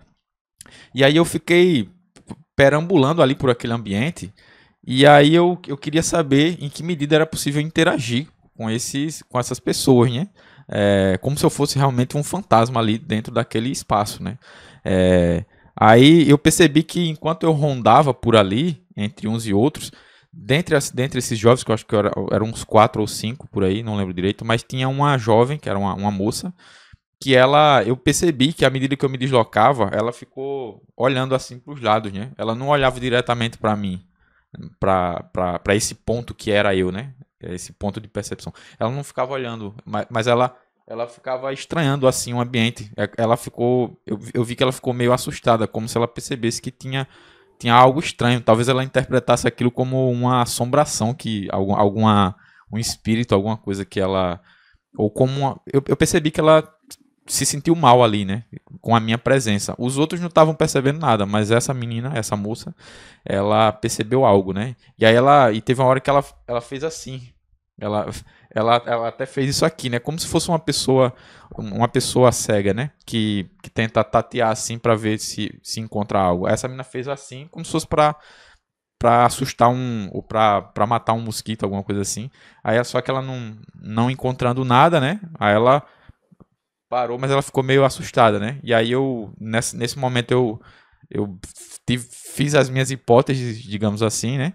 E aí nisso a minha ansiedade também aumentou um pouco, aí eu automaticamente senti a vibração aumentando, aí depois passei por esse túnel escuro, vamos dizer assim, de novo, e aí já fui sentindo o meu corpo voltar. Aí eu simplesmente abri o olho, mas não teve uma sensação de acordar, sabe? Eu já estava acordado. Eu só. O que mudou foi Você estava que. lúcido, né? Isso, exatamente. O que mudou foi simplesmente que esse ponto de percepção, que era eu, ele se deslocou e veio novamente para esse corpo físico, né? E essa foi uma das experiências mais impactantes assim que eu tive, que de certa forma me deram essa comprovação pessoal no que se refere à existência e à possibilidade de interação entre esses planos. E aí, eu acho que a gente entra aí nessa questão das consequências éticas, né? Desse tipo de ação, né? Porque acho que a pessoa pode até se perguntar, né? Por que é interessante saber sobre esses assuntos, né? É, e, e que eu queria que você falasse também sobre isso depois, sobre qual é o valor por que é importante saber sobre esses assuntos, saber que isso existe e quais as consequências éticas disso, né? Porque a depender das intenções de uma pessoa, ela pode querer usar isso com más intenções, né? Você pode falar um pouco sobre Sim. isso? Então, o primeiro ponto, assim, na sua experiência, você estava no chamado corpo astral, ou corpo sutil, psicossoma, era isso que você estava vivenciando ali. Por isso que você conseguia se deslocar dessa forma. É bem didático, porque teríamos que ver se você estava realmente na dimensão física ou se você estava interagindo numa dimensão extrafísica que era semelhante à nossa. Então tem isso. É. Porque a interação, ela acontece sim, com certeza. Por exemplo, você pode ter uma saída do corpo e alguns falam assim, não, eu vi que eram pessoas físicas, mas ninguém conseguia me ver. Porque esse é o padrão. Você tenta falar, ninguém te escuta. Você tenta chamar atenção, ninguém te nota. Você pode até atravessar o corpo das pessoas. Você atravessa o corpo dela, você tenta tocar e não consegue, tenta tocar no ombro, atravessa o ombro da pessoa e ninguém percebe que você está ali. Muitos ficam assim, muito angustiados, que falam, peraí, eu tô vivo e ninguém saca que eu tô aqui. Agora, se alguém mais parapsíquico, o que é um parapsíquico? Alguém mais sensitivo, alguém mais sensível ao processo de energia, ela pode notar a tua presença, tanto que essa menina, sendo física, ela poderia ter percebido, né? Agora, quando são seres extrafísicos, só de você chegar ali, eles podem te perceber e falar, ó, sai daqui, né? Aqui não é para você, nós estamos... aqui é um grupo fechado, né? Pode ser hostis, podem ser mais educadas, menos educadas, mas essa interação ocorre com certeza. Inclusive, tem um fenômeno no meio espírita, que é a psicografia, que todo mundo conhece, que é a escrita mediúnica, que o médium da passividade e um ser ali extrafísico escreve mensagem. Mais uma vez, para você ter uma ideia como é que a interação ela pode acontecer, o próprio Valdo Vieira, que foi um grande pesquisador dentro da área da saída do corpo, uma vez ele estava fora do corpo, lá na região de Minas, se não me engano, e ele tinha alguns amigos deles que estavam ali, um centro espírita, ex-colegas dele, quando ele já tinha se desligado do movimento, que estavam ali numa sessão, e ele falou, vou passar a mensagem pro pessoal. E aí ele fora do corpo, acoplou com o médium ali, a escrita, escreveu uma mensagem para eles e assinou, Valdo Vieira. Aí o pessoal, nossa, olha o nosso amigo Valdo, desencarnou. Nossa, a gente não sabia que ele morreu, tal. E aí depois foram descobrir que não tinha morrido, ele só estava fora do corpo, interagiu com alguém sensível, passou a mensagem, ele não tinha falecido. Foi falecer décadas depois. Então a interação, ela ocorre dependendo da pessoa, dos quem está envolvido no meio. Então ela pode acontecer ou não. E aí entra o ponto que você falou da questão dos limites éticos. Por quê? Se você está num local que ninguém percebe a tua presença, que ninguém sabe que você está ali, isso pode exacerbar o quê? As questões mais negativas de uma pessoa ou as intenções mais mais patológicas que o indivíduo pode ter. Porque a experiência fora do corpo, vamos lembrar o seguinte, ela não é nem positiva nem negativa. Eu vivo repetindo isso, ela é um fenômeno neutro. Você pode usar para se conhecer, para ajudar pessoas, para ter um estado avançado de consciência, como você pode utilizar também para espionagem, para fazer algo negativo. Mas, obviamente, eu não recomendo de forma alguma. Porque quem começa a fazer isso de uma forma assim, mal intencionada, ou só querendo, sabe, fazer só coisas sem responsabilidade, eu quero só levar de forma lúdica, de forma esportiva. Essas pessoas, elas acabam naturalmente com o tempo perdendo a capacidade. Ou porque elas próprias acabam se bloqueando porque sabem que está fazendo bobagem, ou porque esses seres extrafísicos, esses amparadores, esses mentores, percebem que a pessoa não tem maturidade para lidar e é melhor ela não ter agora do que ter e continuar criando, né, karma negativo, criando mais problema para si mesmo. É que nem um adulto que tira a faca da mão da criança, sabe? A faca pode ser um instrumento maravilhoso. Agora a criança está se cortando, está machucando os outros, está perigoso. Ó, tira a faca aqui, criancinha. Quando você tiver mais maturidade, a gente devolve a faca para você, porque agora não dá mais. Então a experiência serve nesse sentido. Muitas pessoas já usaram em época de Guerra Fria, muitos governos ainda usam clandestinamente, assim, de forma sorrateira, né? Com pessoas sensitivas, para tentar fazer qualquer tipo de intrusão, o que o outro governo está pensando, o que meu inimigo quer. Antigamente tinham muitas empresas americanas voltadas para fazer parte de financeira, bolsa de valor, tentar antecipar, saber decisões, tudo baseado em grana, em dinheiro. Mas isso também cai em desuso. Muitos também é difícil de achar sensitivos, muitos foram bloqueados, muitos se bloquearam e acabaram perdendo capacidades. Mas o fato é, o fenômeno é neutro. E eu espero que as pessoas não usem para fazer coisas negativas. Porque, assim, inconscientemente, ainda há um atenuante. Ainda há uma desculpa no sentido de que a pessoa não sabe o que está fazendo. Por exemplo, esse corpo astral, esse corpo sutil, esse perispírito, como alguns chamam, ele também é chamado de corpo dos desejos. E não é à toa que ele é chamado de corpo dos desejos. Por quê? Se uma pessoa tem uma carência afetiva ou dentro da área de sexualidade, ela está carente, ela tende a sair do corpo e procurar aquilo que ela está carente. Ela vai, como se fosse quase um predador, sabe, tentar achar uma vítima, porque é o corpo dos desejos. Se a pessoa está fazendo uma dieta muito restrita, ela está morrendo de fome, e ela vai deitar com fome, não é brincadeira. Muitas pessoas saem do corpo e vão até restaurantes, supermercados, tentando saciar uma fome que é física, porque é um desejo, ela está querendo alimento. Isso vale para tudo, para a pessoa que tem algum tipo de vício. Nós somos guiados fora do corpo pelos nossos desejos, sejam eles ocultos, sejam eles entendidos.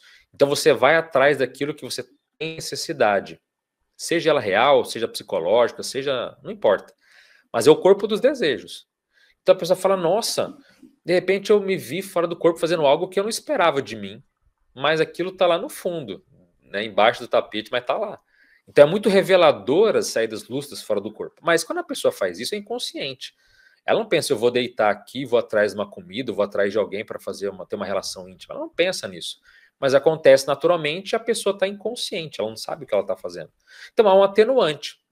Os seres extrafísicos sabem, isso acontece, mas nem interferem nisso porque é algo que a pessoa não faz de má vontade. Agora, a pessoa fala, não, eu vou sair do corpo e vou lá até aquela pessoa lá que eu tenho um desejo, mas que ela é casada e eu não posso, sabe? Ou eu quero ver a intimidade de alguém, ou eu quero saber o que o meu inimigo lá vai fazer, que eu quero puxar o tapete dele antes. Então, aí muda de figura, porque a pessoa está usando um fenômeno que ela vai trazer informação para fazer um uso negativo depois. Então, o cenário muda completamente. E isso é extremamente negativo e a pessoa vai ter um monte de problema. Portanto, a gente gostaria de dar apenas a ferramenta para quem é maduro, mas, por exemplo, eu dou curso de experiência fora do corpo, mas eu sempre estou falando. Inclusive, tem uma aula lá que é chamado Código de Ética Extrafísico, justamente para dar os alertas, porque eu não tenho, é o livre-arbítrio da pessoa. Eu não tenho como dar uma ferramenta e falar e garantir que ela vai usar apenas aquilo de forma coerente para o bem. Eu não tenho, o fenômeno é neutro. Mas a gente faz todos os alertas possíveis para que a pessoa saiba, ó, não foi por falta de aviso. Eu te dei a ferramenta, mas eu alertei que se ia se ferrar se eu fizesse algo negativo. Então, se a pessoa faz, mas ela tá alerta, ela tá sabendo, sabe? Então, tem que ter muita ponderação e a gente espera que as pessoas façam um bom uso, porque é realmente uma ferramenta extraordinária de evolução, de conhecimento e descobrir como de fato a realidade é. Você falou sobre a existência de guias, né, ou de amparadores, que são, o nome vai variar, né, de acordo com a linha de estudo, né? Já ouvi chamar de amparadores, guias, Claro. e que eu acredito que algumas pessoas, Anjo. anjos, né, também. Então, dá a entender que, a depender da pessoa, né, a depender da crença dela, a depender do que ela acredite, pode ser que a pessoa ela tenha experiências como essas, né, seja a experiência fora do corpo, no sentido da projeção astral, ou a experiência de quase morte, pode ser que ela interprete essas experiências conforme a crença dela, né? Ela pode. Por exemplo, já vi relatos em que a pessoa ela fala que viu Deus, né? Ela, ela fala que encontrou Deus. Ela teve uma experiência de quase morte, aí Deus falou com ela, né? Porque é a interpretação dela, né? Isso não necessariamente significa que ela encontrou Deus, né? O que você acha com relação a isso? Porque, assim, a impressão que eu tenho é que quando a gente começa a olhar para essas realidades e para esses fenômenos, a impressão que eu tenho é de que as pessoas tentam simplificar muito as coisas quando, como se diz, o buraco é mais embaixo, né? A realidade é muito mais complexa do que a gente pensa que é. À medida que você foi estudando sobre esses assuntos, você, você acha que a sua visão sobre a realidade ela mudou muito com relação ao que você pensava antes, ou você só, ou para você, tipo, você acolheu tudo isso de maneira natural e não mudou muita coisa? Não, para mim foi mais natural, mas eu percebo que para muitas pessoas realmente o fenômeno ele pode ser adequado de acordo com as crenças que ela tem. Mas nada é muito simples, ainda mais quando a gente fala dessas experiências extracorpóreas. Então, por exemplo, tem a própria saída do corpo, quando a pessoa quer fazer espontaneamente. É muito comum ela enxergar coisas que não existem, mas que ela cria. Isso são chamados formas pensamento ou morfopensenes.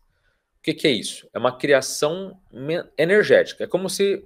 Sabe aquela dimensão que você falou que era meio pastosa, aquela energia? Pois é, às Sim. vezes você sai do teu corpo e tem ali, por exemplo, você percebe que está ali, digamos que você adore, digamos, o Fred Mercury. Sei lá, você quer dar música aí. Ah, eu adoro Fred Mercury.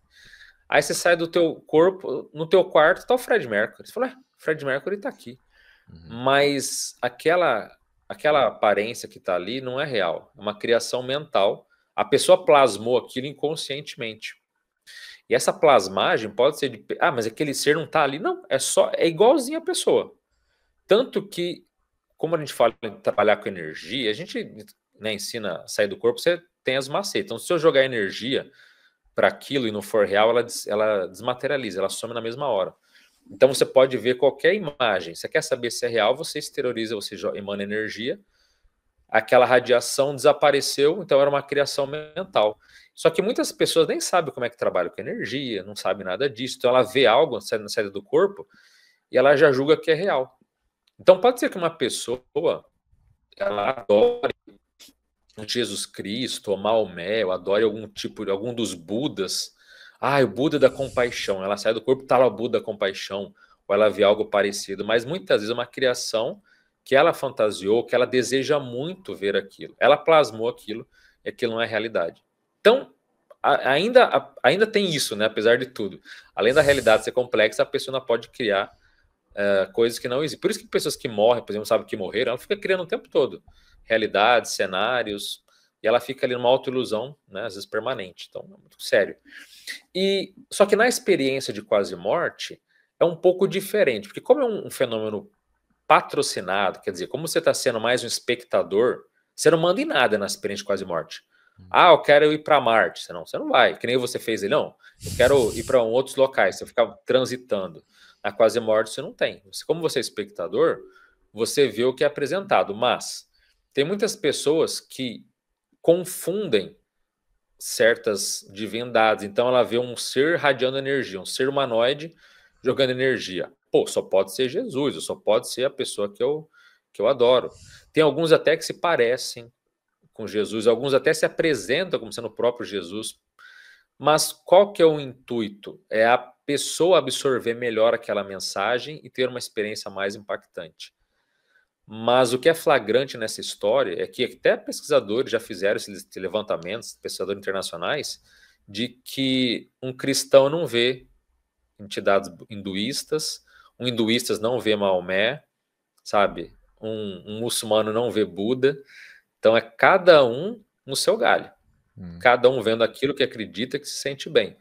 E isso para a pessoa tem o seu significado, tem o seu sentido. Então eu não julgo, eu não critico pessoas que viram Jesus. Se para ela foi Jesus, beleza, tá tudo certo. Alguns vê Shiva, vê Krishna, ok, tá tudo bem. Se para a pessoa tem um significado, se a mensagem chegou mais forte, eu acho que é muito válido, tá tudo bem. Agora, quando se fala de Deus, aí não é uma simplificação apenas, mas é porque a pessoa, o modo como ela interpreta de acordo com a visão que ela tem de vida. A gente chama isso de paradigma, paradigma pessoal. O que é o paradigma? É a ótica, é o óculos, a lente que você enxerga o mundo. Se uma pessoa é religiosa e ela de repente vê um ser que não tem forma humana, que sabe tudo sobre ela, que tem um amor incondicional, que passa informações, que ela fala, olha, eu nem sabia que podia ter um ser que nem tem forma humana, só pode ser Deus. Então a pessoa interpreta como sendo a coisa mais avançada que ela vê. Mas de acordo com a minha análise, de acordo com outras pessoas também, não é Deus, mas é um ser super evoluído. Deus ainda é um assunto chamado mateológico, quer dizer, um assunto que nós não temos informações a respeito. Ninguém está falando que não existe, mas que não temos informações. Nem mesmo seres super evoluídos compreendem a natureza, a essência, ou podem explicar o que seria Deus. Mas o que é chato falar nesse assunto é que ele quebra. Por exemplo, a gente não sabe o que é Deus, mas a gente sabe que não é a visão religiosa, não é um ser barbado. Tem forma humana? Já tá ruim, entendeu? Já tá errado, feio, né? Errou feio, errou rude. Aquela consciência que é Deus, ele tem raiva, ele tem essas emoções humanas, já tá equivocado. Os seres mais evoluídos que se encontram já não tem nada daquilo. Não tem raiva, não manda matar ninguém. Já é completamente diferente da visão de Deus que as pessoas têm. Outra coisa, esses seres evoluídos não querem adoração, não querem que você abra igreja para eles, não querem nada disso que as linhas religiosas falam. Então, a gente não sabe o que é Deus, mas sabe que não é o que essas religiões pregam e conseguem enxergar desse topo da evolução. Mas é completamente aceitável que uma pessoa veja um ser poderoso, um ser evoluído, um ser que está num padrão muito acima da manifestação dela e possa julgar dessa forma. Então, eu acho que sim, completamente aceitável. Mas as experiências mais profundas, aquelas que são de padrão cósmico, aquelas que transcendem processos culturais, essas, quando acontecem, mostram justamente que a realidade ainda é superior a essas questões humanas, porque aí a gente entra naquele ponto. A quase morte também mostra que existe vida evoluída ou vida inteligente, milhares, milhões delas espalhadas pelo universo. E aí você querer achar que você vê o teu Deus ou a tua divindade, achar que aquilo representa o cosmos, não é assim. Esses outros planetas, dependendo, também têm as suas bíblias, também têm as suas outras divindades. Cada povo faz o que pode para tentar elencar, para tentar colocar num pedestal aqueles que foram sinônimos, sabe, de evolução. Então, se você vê Krishna, se você vê Buda, se você vê Jesus, em outros planetas aquilo significa absolutamente nada. Eles vão ter os seus outros representantes, sabe? Mas a quase morte, ela fala, é um vislumbre do que existe na vida após a morte. E para a pessoa, ela vai acessar aquilo que ela tem condições de maturidade de entender e de assimilar. Por isso que quando é mostrado muitas vezes, alguns até falam, quem você quer que eu seja? Alguns se materializam, se transfiguram como sendo anjos ou figuras divinas, porque para a pessoa aquilo é confortável. Então, ó, o limite do que você aceita da informação é esse. Então, eu vou te dar o seu limite e você vai voltar satisfeito, transformado na sua vida. E então, eu não acho que é uma enganação, não é fazer ninguém de bobo, mas é dar o remédio que a pessoa precisa receber de acordo com o que ela consegue suportar, entende? Sim. Então, são assuntos polêmicos, mas faz parte do que a pessoa consegue digerir, né? Vamos colocar assim. Sim, sim. Como que você vê esse assunto, esse tema do acesso a outras realidades por meio do uso de substâncias como a ayahuasca? Olha, eu realmente sou contra. O pessoal até fica assim, mas você é contra? Eu sou contra. Por diversas razões. Eu já vi pessoas que tiveram só alucinação, pessoas que tiveram fenômenos misturados com a parte alucinatória. Já conheci pessoas que tiveram experiência fora do corpo ao experimentar. Não só a ayahuasca, que é mais está na modinha hoje, mas tem outras até mais fortes do que ela. Mas que falaram, olha, eu tive experiências que mesclaram com as experiências que eu já sabia que eram reais, mas teve umas bobagens no meio. Ou seja, eu já conheci pessoas que usaram tudo que é tipo de substância na fala, para mim é tudo cerebral. Eu curto barato, mas para mim nada daquilo me esclareceu e me diz que existe vida após a morte. Mas eu sou contrário, primeiro, porque ela mistura a realidade com alucinação, porque tem um alucinógeno ali, tem um DMT que vai justamente criar um processo que é cerebral. E, obviamente, se você quiser comprovar para si mesmo, não é o caminho mais ideal. Porque, inclusive, você pode falar para um médico, olha, já saí do corpo, eu sei que existe porque eu usei ayahuasca. O cara vai dar uma risada e falar, meu amigo, você está se enganando. Então, não é que você não pode, cada um faz o que quiser, tem um livre-arbítrio de usar o que achar conveniente. Mas eu não gosto, primeiro, porque confunde realidade com ficção. Alguns não têm fenômeno nenhum, só tem delírio. Outros têm fenômenos que são sérios. Ela pode criar dependência psicológica, então a pessoa acha que ela só vai conseguir se ela usar a ayahuasca, e pelo contrário, tanto que a gente tem técnicas para sair do corpo que não precisa nenhum componente externo, assim, nada. Justamente porque essa capacidade está dentro de cada um de nós. Parece um atalho. Dá mais trabalho fazer sem a substância? Dá. Mas você vai muito mais longe, aquilo é muito mais duradouro. Então, se você quiser sair do corpo todas as noites, tem que tomar substância toda noite? Não dá. Entendeu? Mas você pode treinar todas as noites, se você quiser ter. Então, você tem muito mais liberdade, muito mais potencial de desenvolvimento sem ela.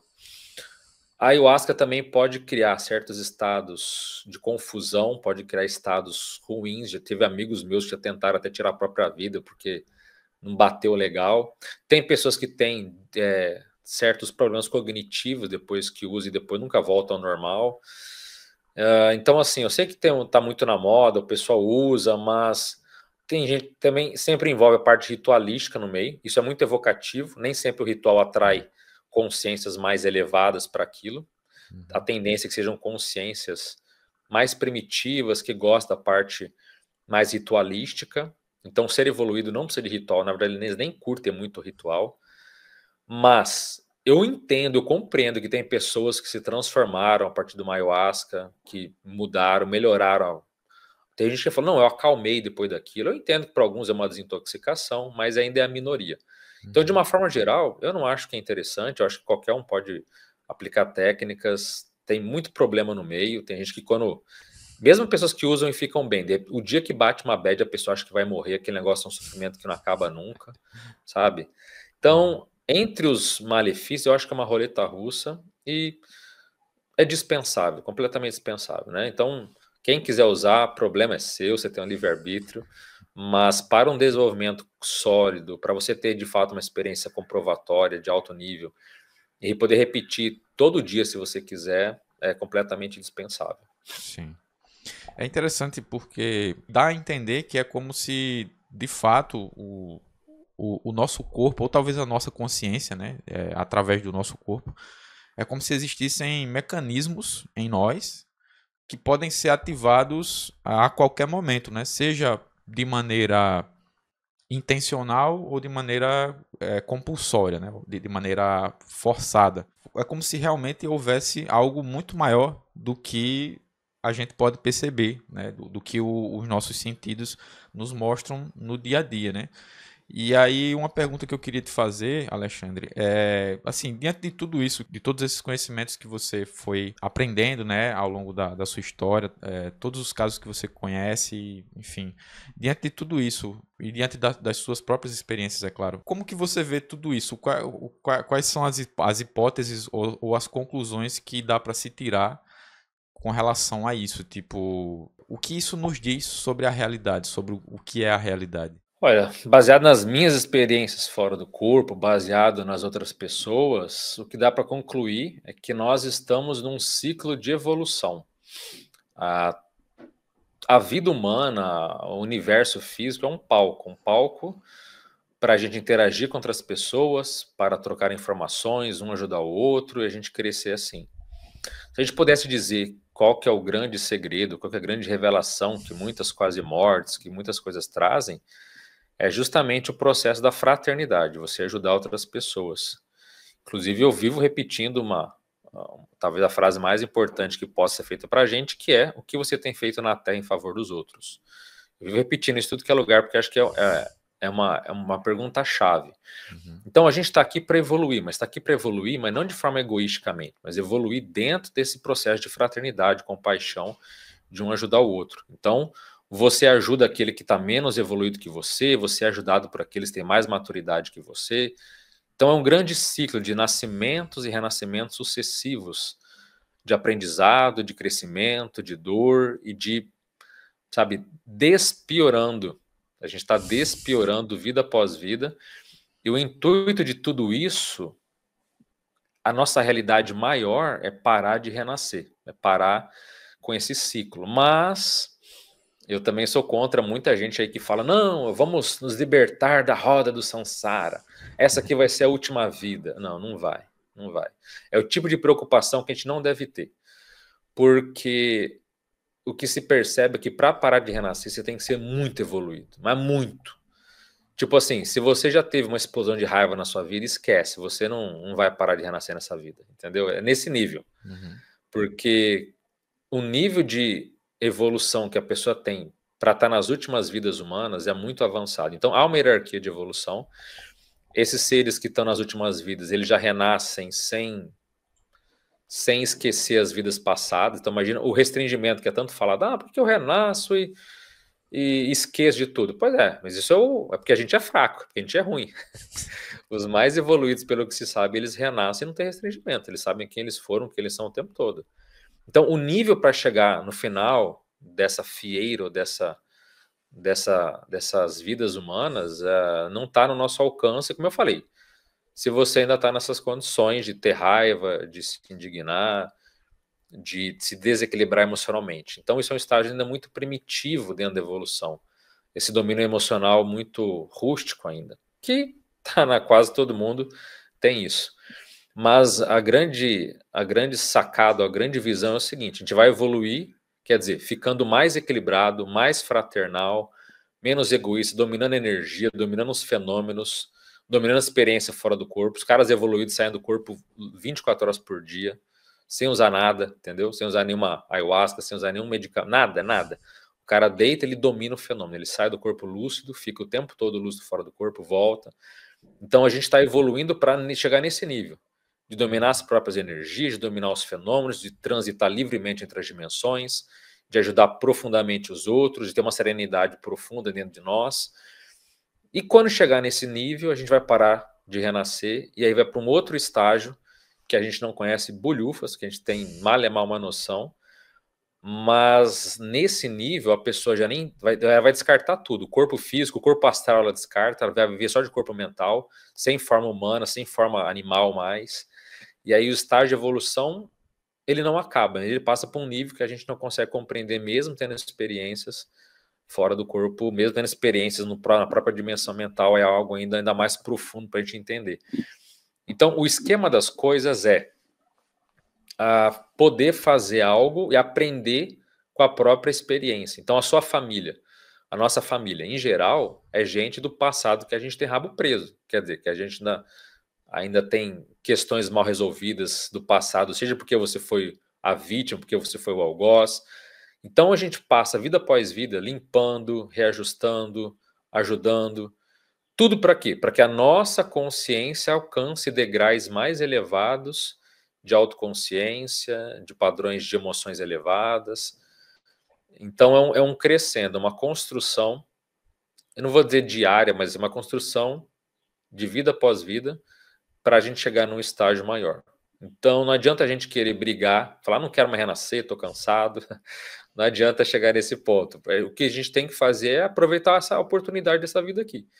Estudando, crescendo, sendo menos pior, né? Acabando com as nossas imaturidades, com as nossas autossabotagens, com aquilo que tem de sombrio ou de obscuro dentro da gente, até um ponto que a gente vai conseguir acelerar a evolução de uma forma cada vez maior. Mas isso tudo com fraternidade, com egoísmo, só pensando bem daqueles que você gosta. Isso até qualquer me perdoa o mau jeito, mas qualquer animal faz.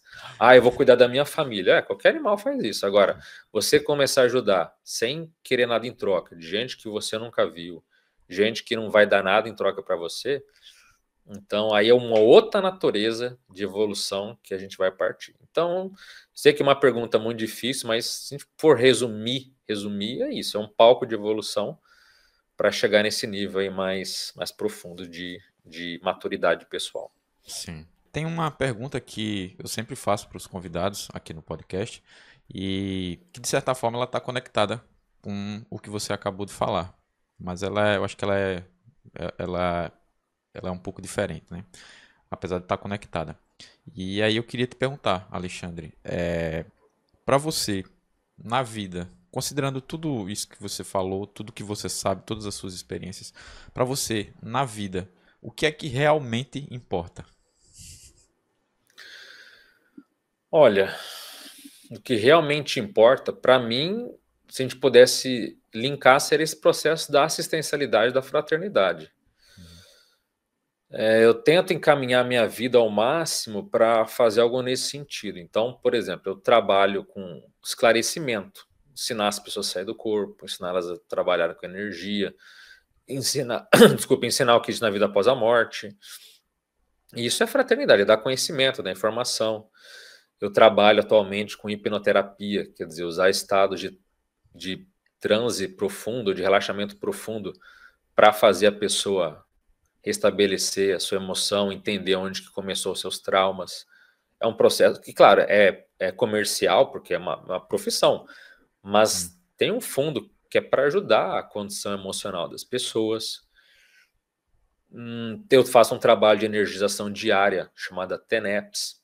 Então, 1 hora por dia, mais ou menos, eu fico em estado nesse transe parapsíquico para que, né, as minhas energias sejam doadas para pessoas que estão precisando. Inclusive, quem quiser, depois só mandar um e-mail para o contato dimensãomental@gmail.com, coloca o seu nome e o seu endereço completo.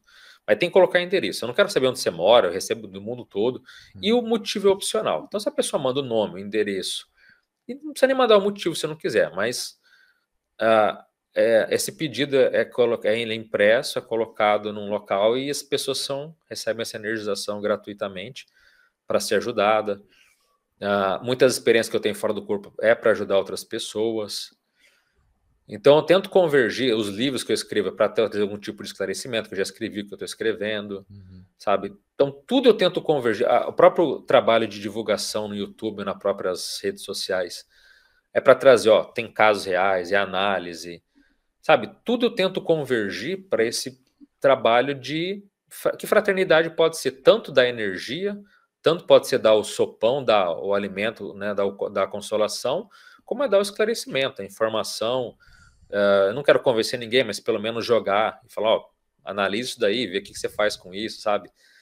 Então, a minha vida eu tento fazer o que eu posso nesse sentido, de convergir para assistencialidade, para fraternidade. E eu me sinto muito feliz em poder ter a oportunidade, né, estar aqui falando contigo, falando com outras pessoas, falando em vários canais de comunicação, porque eu vejo que eu não estou guardando para mim, sabe? Eu poderia ter tudo isso quietinho na minha casa, estudando, sabendo um monte de coisa, me desenvolvendo, mas eu tive a oportunidade de ser um porta-voz, de ser um microfone, que eu espero ser um microfone das dimensões mais elevadas, para poder trazer, ó, isso aqui existe, pensa sobre isso. Então, para mim, a essência da vida é esse esclarecimento, a fraternidade, né, a ajuda. Porque quanto mais eu cresço, quanto mais eu me lapido, porque em tudo isso eu também faço chamada autopesquisa. Que autopesquisa? Eu estou vendo os meus defeitos, eu estou vendo as minhas qualidades, eu estou me desenvolvendo. Há 10 anos atrás eu era uma pessoa, sabe? Se você me olhar até no começo do canal, eu era uma pessoa, de lá para cá eu já sou outra, eu estou melhor em vários sentidos, não só na comunicação. Se você me olhar daqui 20 anos atrás, eu era uma outra pessoa, quase irreconhecível. E assim eu espero continuar crescendo, ano após ano, porque a vida é evolução. Então eu estou fazendo um trabalho de crescimento pessoal, de aprimoramento, e quanto mais eu melhoro, mais eu consigo também ajudar outras pessoas, seja com mais energia, com uma energia mais potente, com uma informação mais clara, ou dando, às vezes, ajuda eu faço, porque eu também não divulgo que eu estou fazendo assim anonimamente. Então, para mim, o fringir dos ovos é sempre o que eu falei, né? Aí eu volto àquela pergunta que eu disse antes: o que você tem feito na Terra em favor dos outros? Eu estou fazendo força, fazendo o que eu posso para tentar ser melhor e ajudar as pessoas que estão conectadas ou abertas para receber esse tipo de informação. Show. Alexandre, a gente já está se encaminhando para o final, né, do nosso episódio, da nossa conversa. Queria te perguntar assim, né, se você teria alguma dica, por exemplo, vamos supor que alguém que está assistindo o nosso podcast está passando por a sensação de queda, ou ela está tendo experiências que ela não consegue explicar assim durante o sono e que apontam para esse rumo da experiência fora do corpo, né? Ou até também para pessoas que, eventualmente, né, sabe lá, pode ser que a pessoa que esteja assistindo esse episódio, ela já tenha passado por alguma cirurgia, alguma coisa que a fez ter o que a gente possa chamar de EQM, né, de experiência de quase morte. O que você indica para essas pessoas? Como elas poderiam passar para um outro degrau, né? Se elas poderiam fazer algum exercício ou o que elas poderiam ler. E também queria que você aproveitasse também para divulgar o seu trabalho, né? O seu curso, né? Seus livros também.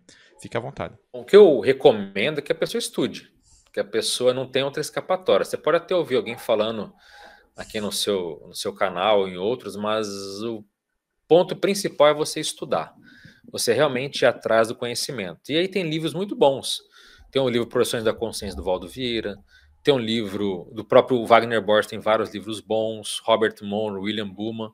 Não se prenda a um autor, não seja sectário, assim, sabe? Sim. Vá e pesquise sobre todos. Então, é muito importante a pessoa fazer uma leitura, ou pelo menos estudar os clássicos, fazer, porque sem estudo realmente ela fica muito atrás. E aí, com o estudo, você vai entender realmente os detalhes, o que deve se fazer, o que deve se evitar, porque o conhecimento ele é muito amplo, assim, é difícil sintetizar. Eu tô caindo, eu tô me sentindo paralisado, eu tô tendo uma experiência. Olha, vai atrás do conhecimento, veja as pessoas que saem do corpo, estude. Então, o conhecimento é fundamental. E aí eu aproveito, né, para emendar uma das formas de estudo, por exemplo, também é a questão de fazer cursos. Mas o curso não substitui o livro, eu sempre digo assim, sabe, vai atrás dos livros que eu falei, dos autores, é muito importante, mas eu dou um curso chamado EFC, Experiência Fora do Corpo. Então, eu sintetizei a saída do corpo em 20 aulas, mas assim, são 20 aulas mesmo, não tem negócio de analisar vídeo, não tem umas... Não, são 20 aulas assim, profundas sobre saída do corpo, são mais de 60 horas. Eu dividi em dois tipos assim, esse curso. eu dividi no módulo que é o mais sintético, que eu chamei de expresso. Então são as 15 principais aulas para a pessoa. Eu não quero, não tem assim, eu tentei simplificar ao máximo. Então você pega as 15 principais, se a pessoa não tem muito tempo, ela vai estudar, vai ver o que é falado nas 15 aulas, ou o teu completo, que são 20 aulas, são mais de 60 horas, e ali a pessoa vai ter uma noção geral, sabe, o que me atrapalha na hora de ter uma experiência, o que me ajuda, quais são as técnicas, eu explico profundamente as técnicas, inclusive que eu criei o método 3D, que está lá, que é novo, para a pessoa descobrir como agilizar o seu desenvolvimento de saída do corpo. Enfim, tem aulas novas, tipo travão projetivo. O que eu faço que atravanca? Eu tento, não consigo nada. O que pode estar me travando? Então, tem uma aula só para falar dos travões, aula para falar de mentalidade. Enfim, um curso bem completo, com aulas algumas inovadoras. E é voltado para todo mundo. Não sei nada do assunto, vai lá. Quem já entende, já leu os livros, eu acho que eu nem preciso fazer, porque eu fiz uma síntese dos principais autores. Porque você tem um curso só de um autor, por melhor que ele seja, ainda é capenga, não tem uma visão, sabe, de conjunto de tudo. Então eu peguei Valdo Vieira, Wagner Borges, todos esses autores nacionais e internacionais, os melhores, e fiz uma síntese dentro desse curso, né? Então fica o convite para quem quiser. E também tem um curso que é pouco divulgado, chama Vida Após a Vida. Então você perguntou, mas aí, dá um resumo dessa história, essa pergunta que você me fez anteriormente. Sim. Eu respondi essa pergunta lá em 7 aulas. O que existe na vida? Qual que é a grande realidade? Qual que é o grande esquema das coisas? E aí eu fiz, não tão sintetizado, mas em 7 aulas a pessoa consegue ter uma visão de quem ela é, de como que o universo processa, qual que é realmente o grande contexto universal de tudo, né? Sim. E assim, quem quiser me encontrar, me conhecer, é só olhar o canal Dimensão Mental e o canal Sexto Sentido. O canal Dimensão Mental é voltado para a vida após a morte, então tem várias coisas que eu falo, mas o carro-chefe ainda é a experiência de EQM, de quase morte.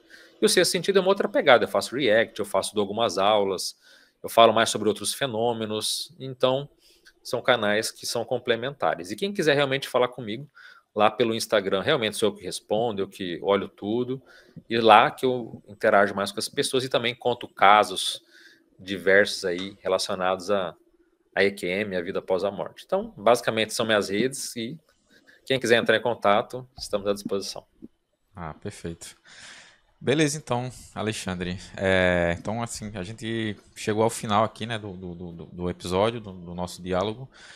Queria te agradecer, né, por você ter encontrado um espaço aí na sua agenda para a gente ter essa conversa, né? Eu sei que você costuma, né, participar de vários podcasts que eu inclusive tenho acompanhado.